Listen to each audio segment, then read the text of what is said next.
The Beginner's Guide to Power BI. We continue along, and today we're going to take a look at the binning function.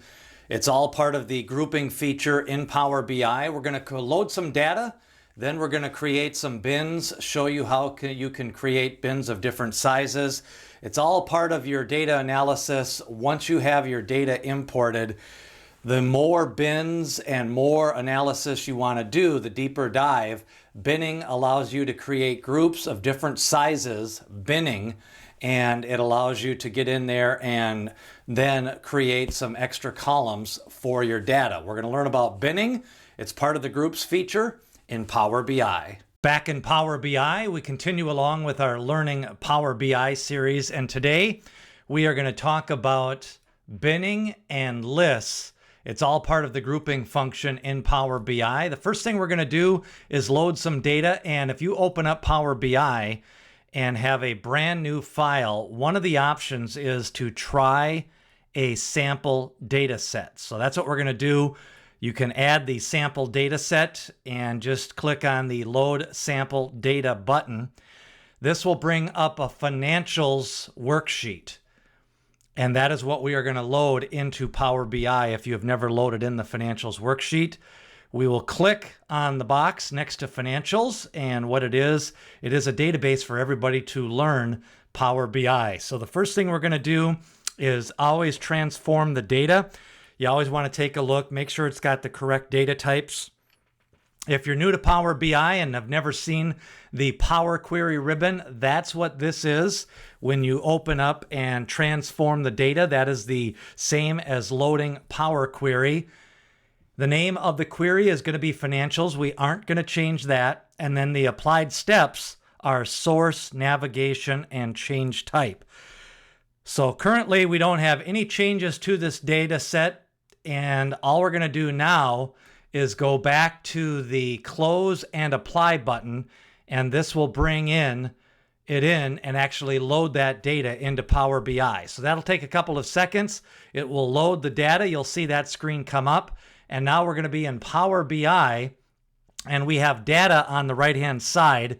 We're going to make this a little bit wider so you can have a little bit more of the screen to see the data. And if you hit this down arrow button, that will bring up all of your columns. These are all of the columns that we had in the Power Query.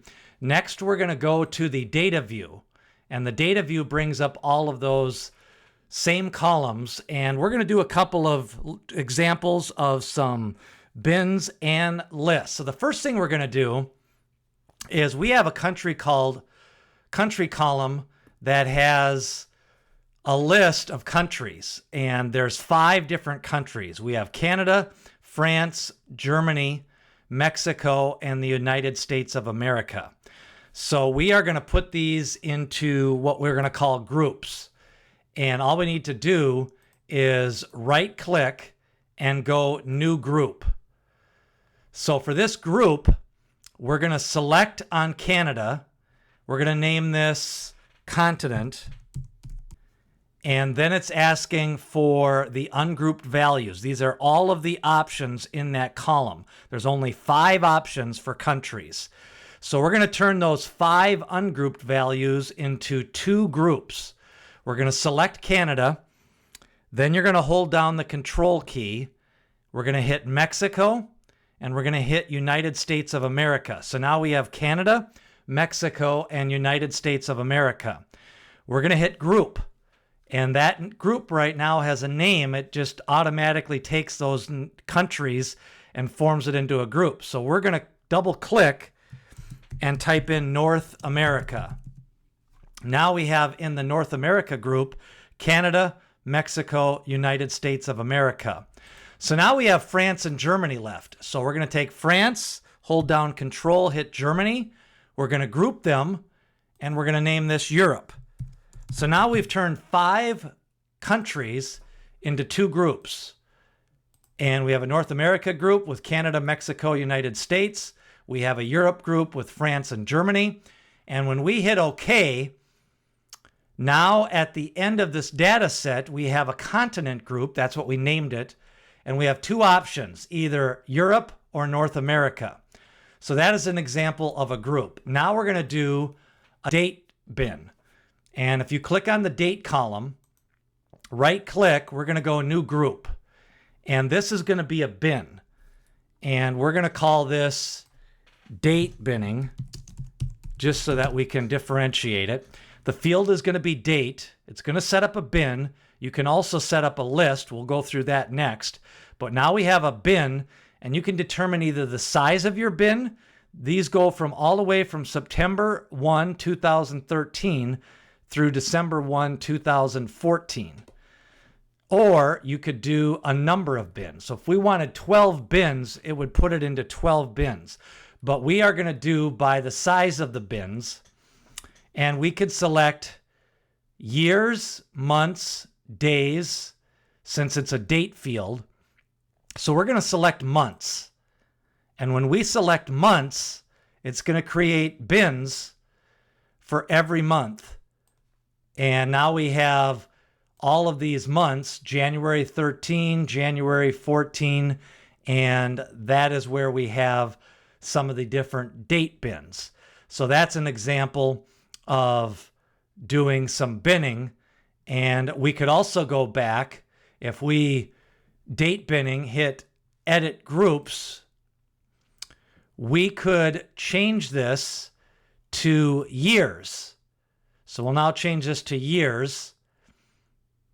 And if we click OK, now we have the date binning from 2000 and all the way to the bottom. So that's another example of date binning. So a final one we're going to do is another example of a manufacturing price. And you could do a new group, right click, new group. And we're going to do, we got a minimum value of 3, a maximum value of 260. And we're going to do groups of 50.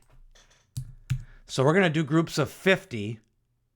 And when we click OK, we're going to do price bins as the name. Now you could make if statements and add columns, but by doing it this way, you can quickly get some extra columns and then do those price bins. So now we have price bins at 0, 100, 250, and we've got some of these different options. So now we have these different bins. They come out over here on the right-hand side. We have a continent bin. We have a date binning. We have a price bin. So we could create a measure called total sales. We'll create a measure, and we're going to equal sum, and we're going to have sales. So it's just going to be the sales measure. Now we have a measure called total sales. And if we want to compare that, we can do a new visual, bring in this visual, make it a little bit bigger. And if we click on total sales and continent, we now see our sales for North America, $70 million, $866,000. For Europe, we have $47,859,000.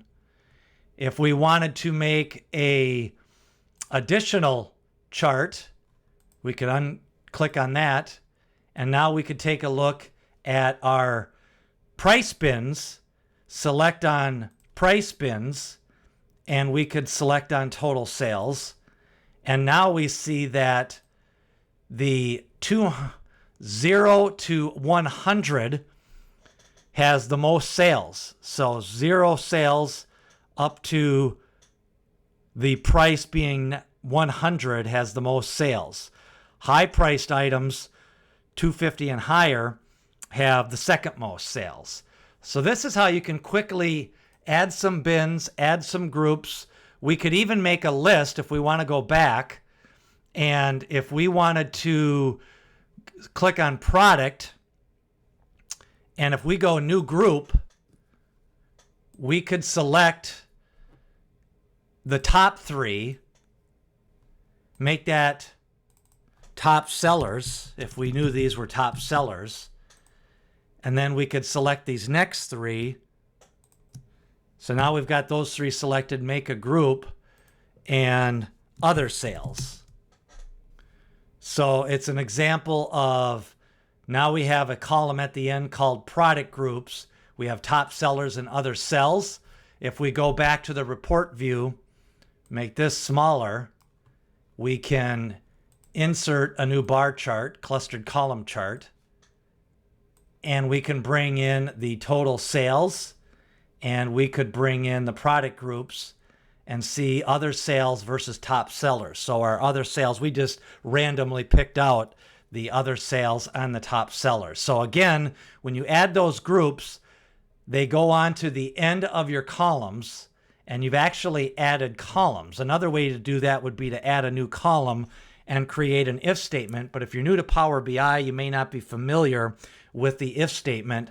And a lot of times you can just quickly start to analyze your data by making some lists, some groups, putting them into what they call buckets of data. That is a look at listing, groups, binning, and kind of think how you could apply this to your data. Remember, the best way to learn Power BI is to use it on real data that you have, but you can load this data from the sample data set from inside Power BI and create some bins inside Power BI.